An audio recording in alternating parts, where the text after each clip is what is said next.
첫 번째 가볼게요. 손 꼭 잡고 튀었다. 제목이 절반은 다 얘기를 해주고 있네요. 제보 영상 만나보시죠. 자, 북적이는 가게 안으로 중년 커플 주목해주세요.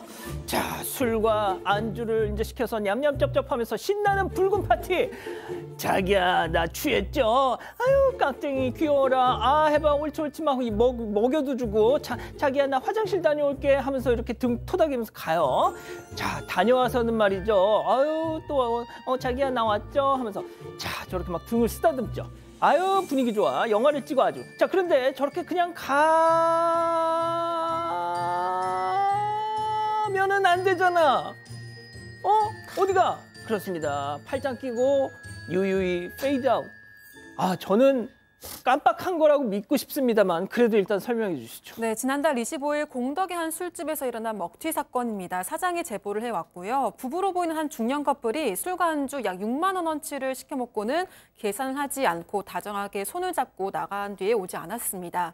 직원에 따르면 그렇게 취해 보이지도 않았다고 하고요. 직원은 바쁜 시간에 혼자 가게를 돌보고 있어서 뒤늦게 이 부부가 있던 이 빈자리를 봤지만 결국 돌아오지 않았다고 합니다. CCTV를 확인해 보니까 사이좋게 보신 것처럼 두 손을 꼭 잡고 사라졌는데요. 직원이 바로 제보자에게 알리고 경찰에 신고도 했지만 아직 잡지는 못한 상황입니다. 제보자는 한 달이 지난 지금까지도 안 온 걸 보면 그냥 실수가 아니라 먹튀인 것 같다 이렇게 전했습니다. 글쎄요, 부부가 저렇게 바깥에서 다정하게 저럴까요? 자, 박 변호사님. 네. 맞은데 또 맞으면 아프죠? 야, 공교롭게도 다음 날 또 먹튀 사건이 있었다고 합니다. 이번에는 4명의 남자가 와서 6만 원치 시켜 먹고 그냥 가버렸는데 이거는 2명이 먼저 왔다가 한 명씩 합석했던 사건이고요. 우르르 옷챙겨서 나가는 걸 보고 직원이 어디 가나 저 이상하다 싶어서 따라 나갔는데 담배를 피고 있었대요.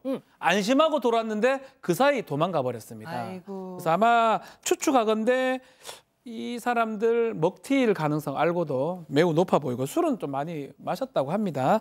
6월 중순부터 오픈을 했었는데 지금까지 먹튀 사건이 총 5건이라고 해요. 너무 많지요. 그래서 사실은 이 근로 의욕, 장사할 의욕을 잃어버리니까 당연하죠. 딴 거는 몰라도 뭐 신고 다 필요 없으니까 돈 갖고 와라. 믿고 장사해야 될 거 아닙니까? 그러니까요. 그 얘기를 하고 있고 제발 먹튀 없는 사회. 그러려면 뭐가 필요하다고요? 얼굴만 공개가 되면 먹튀 하고 싶어도 할 수가 없어요. 왜냐하면 다음날 사건 반영 나오는 거거든요. 그러니까요. 제 개인적 생각입니다. 예, 좋습니다. 다음 이어가죠. 심야 편의점 난동입니다. 자, 분노 유발 제보 영상 만나보시죠. 자, 알바에게 휴대폰을 빌려서 통화하던 저 남자. 잘 것 썼다고 건네줘고는 음료 매대 앞을 서성서성. 자, 그런데 난데없이 빵! 야이씨, 이게 뭐야, 씨! 난동 시작. 심지어 알바를 잡으려 계산대로 막 저렇게 쾅쾅 내리치는. 자, 손에 잡힌 대로 막 던져. 무차별 공격. 아이고 세상. 아이고 몇 개를 던져. 아이고 아수라장을 만드네. 자, 아유 난 난동을 부리더니 말이죠. 체력이 방전되는지 편의점 한복판에 저렇게 가더니 철썩 주저앉습니다. 자, 잠시 후에 말이죠. 저 양반 뭐 또 주섬주섬 또 정리를 해. 자, 바로 그때 지인 여성이 이제 들어오더니 아이고 이 왼수 같은 놈아, 아유 화상아, 내가 너 때문에 진짜 못 살아 하면서 막 등짝 스매싱을 하면서 질질 끌고 갑니다.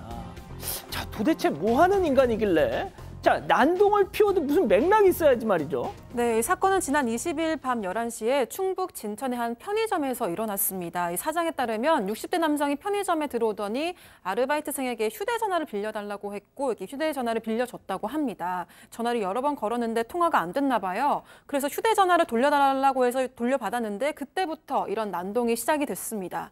남성은 물건을 고르는 듯 하더니 편의점에 있던 물건들을 바닥에 내동댕이 쳤고요. 그러면서 눈에 보이는 물건들을 아르바이트생에게도 마구 집어던졌습니다. 그러면서 욕설도 하고 뭐 오늘 죽여버린다, 신고해라, 경찰 불러라 이런 폭언을 쏟아냈다고 합니다. 아르바이트생이 놀라서 사과를 하면서 진정하라고 했지만 이 남성은 이 폭언과 이 난동을 멈추지 않았습니다. 오히려 아르바이트생을 잡으려고 계산대에 진입을 시도하기도 했는데요. 아르바이트생은 경찰에 신고하고 무서웠지만 경찰을 기다릴 수밖에 없었던 상황이었습니다. 당시 너무 당황해서 술 냄새를 맡았는지는 기억이 안 나지만 술에 취한 것 같았다라고 전했습니다.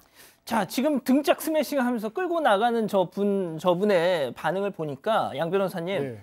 왠지 습관성인 것 같습니다. 그러게요. 지금 일행으로 보이는 여성이 왔고 지금 보신 것처럼 와서 등짝을 이렇게 뭐 세게 때리는 것 같지도 않은데 저는 어쨌든 또 사고 쳤네라고 하면서 타박을 하고 끌고 나갔다라는 겁니다.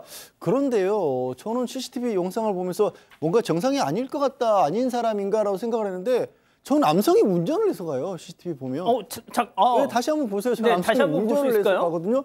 도저히 이해할 수 없는 상황에 술을 먹었으면 음주운전이 분명한 거고 정상이 아닌 것도 아닌 게 되잖아요. 운전까지 할 정도면. 하여튼 그런 상황에서 경찰이 출동을 했는데 경찰은 지금 저 알바상의 설명만 이렇게 듣고 갔다라고 하거든요. 저 보세요.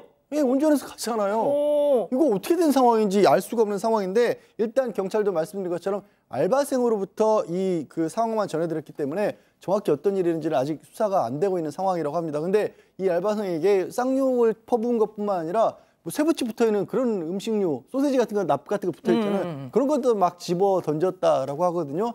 이 알바생 정형외과 진료도 받고 있고 정신과 치료도 받을 거 고려하고 있다는 상황인데 제보해 주신 분은 사장님입니다. 이게 이 가게를 저렇게 엉망으로 만들어 놓은 것도 문제지만 왜 남의 집 귀한 자식에게 저런 짓을 했냐라고 하고 있고 경찰 사장님에 따르면 경찰에서는 일단 업무 방해하고 재물손괴로 수사를 시작했다라고 하는데 저건 저 알바생에 대한 명백한 특수폭행도 돼 보입니다. 아, 그렇군요. 알겠습니다.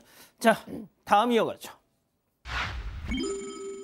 정말 별꼴이야. 자, 제보 영상 만나보시죠. 자, 이곳은 공원입니다. 한 여성이 바리캉을 들고 윙윙윙. 자, 휠체어 탄 남성이 정수리를 잡고 옆머리를 저렇게 쓱쓱 커트하고 있는데요. 문제는 이 머리카락 바람을 타고 슝슝슝 날리더라.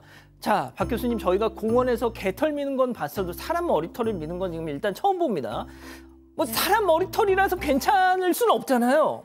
네, 그렇죠. 이제 저희도 볼 때도 저렇게 해도 되나라는 생각이 드는데 제보하신 분이 볼 때는 더더구나 불쾌하셨던 것 같습니다. 왜냐하면은 이게 이제 인천시청 근처에 있는 공원인데 바닥에 뭐 비닐을 좀 깔아놓는다던가 중간에 뭐 비닐 같은 데다 머리카락을 좀 넣는다던가 그런 노력이 전혀 없었다는 거예요. 그냥 이렇게 길거리에서 공원에서 이러셔도 돼요? 라고 물어보니까 걱정 마세요. 제가 다 치울 거예요. 라고 얘기했지만 사실 90% 정도의 머리카락은 이미 다 날아갔고 마지막에 바리깡 정도만 이렇게 비닐에 넣었다는 거예요. 이러지 않았으면 좋겠는데 너무 당당해서 놀랐다라고 제보하셨습니다. 아유, 좋습니다. 다른 제보 영상 만나보시죠. 자, 놀이터에선 저 남성 이건 바람을 가르는 소리, 입에서 나는 소리가 아니요. 자, 역시 스윙 연습을 하고 있는데요.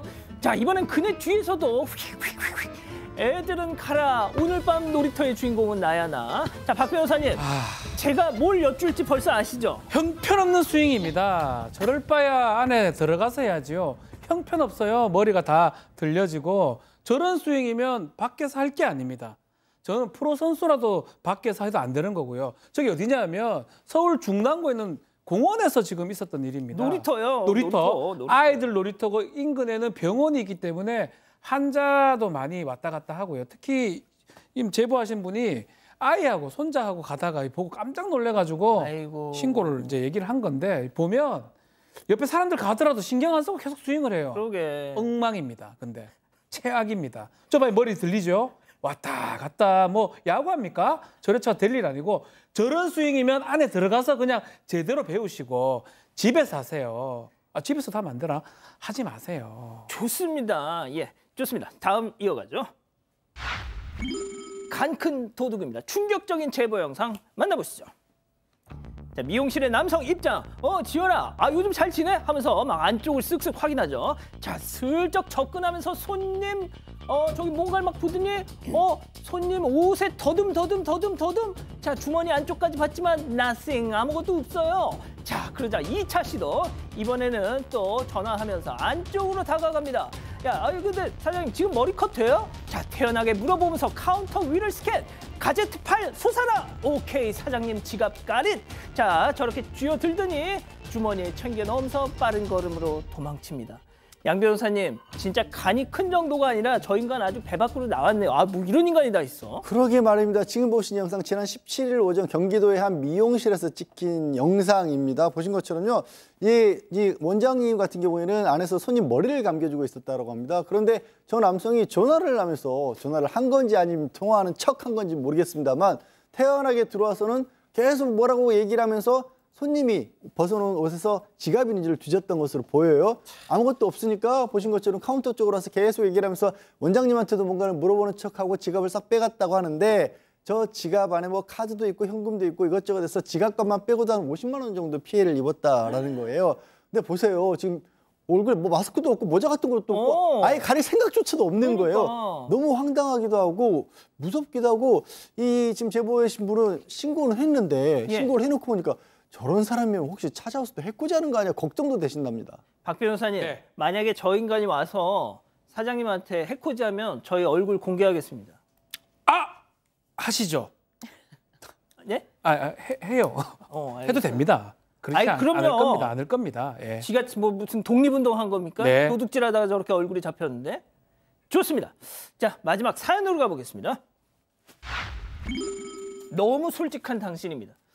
자, 집단지성의 판단을 받아보고 싶으시다면서 제보해 주신 사연 함께 들어보시죠. 안녕하세요. 최근 남편의 말에 큰 상처를 받은 30대 여성입니다. 저희는 결혼 8년 차로 맞벌이로 지내고 있어요. 평소에 큰 문제 없이 평화롭게 지내왔는데요. 얼마 전 친정 부모님이 소송까지 벌이면서 이혼을 하시게 됐어요. 덩달아서 잘 지내는 줄 알았던 제 남동생까지 올케와 이혼 소송을 진행하게 됐다는 말을 들었습니다. 말 그대로 엎친 데 덮친 격으로 콩가루 집안이 된 거예요. 그런 와중에 친정 부모님은 마지인에게 수시로 전화해서 서로를 욕하고 너는 엄마 편이니 아빠 편이니 이렇게 물어보기까지 하십니다. 심지어 남동생도 저를 붙잡고 한풀이를 하고요. 이 모든 걸 혼자 받아내고 있다가 저는 결국 우울증까지 앓게 됐습니다. 힘든 마음에 남편에게 가족 문제를 상의했는데요.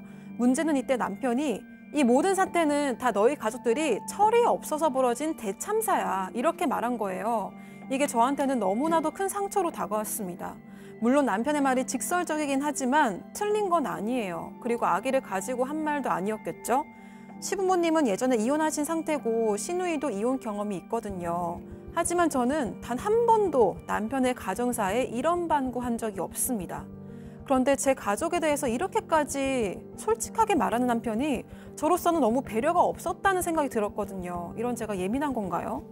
그렇군요. 자, 기다리고 기다리셨던 부처 핸즈업 타임 유튜브 JTBC 뉴스 채널 사건 반장 독립 채널에서 8천여 분의 우리 가족 여러분들 함께하고 계신데요. 채팅창에 OX로 함께 참여해 보시죠. 먼저 남편입니다. 여보, 나 지금 진짜 어이없다. 왜 친정에서 뺨 맞고 나한테 화풀이해? 당신네 가족들 때문에 당신 속상해하는 거. 옆에서 보니까 나도 짜증나니까 에이그 너네 가족들 정말 뜨뜨뜨 하면서 너 역성 들어준 거 아니야? 맥락 파악이 안 되니? 근데 그게 내 잘못이야? 야, 우리 집도 피차 마찬가지니까 그렇게 얘기한 거 아니야? 그럼 내 앞에서 징징대질 말든가, 동그라미. 백단이 아나운서 손이 움직였던 것 같은데. 자, 다른 사람들 보고 소수 의견일 것 같다 하면서 안 든 것 같아요. 자, 사연자 아내입니다. 그래서 내가 말하잖아. 당신 말에 악의는 없었던 것 같다고. 당신 말 틀린 거 없다고. 하지만 당신네 집안에 대해서 내가 언제 말 함부로 한 적 있냐? 그럼 당신들 조금은 예의를 갖췄어야지. 그리고 누가 당신한테 평가를 듣고 싶대. 그냥 위로만 해주면 될 거 아니야. 안 그래도 힘든데 그렇게 후벼 파야 속이 후련했냐? X입니다. 자, 양 변호사님. 아니 근데 이건 좀 약간 상식 아닌가요? 나는 우리 집에 대해서 험담을 할 수 있어도 그 험담을 한다고 너까지 같이 험담하면 안 되지. 이거는 그냥 결혼 기본 상식 ABC라고 저는 생각을 하고 있는데 그걸 남편이 모르셨던 것 같습니다. 그런데 다만 이 사연자분이 이렇게 속상하신 거 보니까 평소에 남편이 그러진 않았던 것 같아요. 근데 이날 하루 좀 실수를 한 게 아닌가 싶습니다.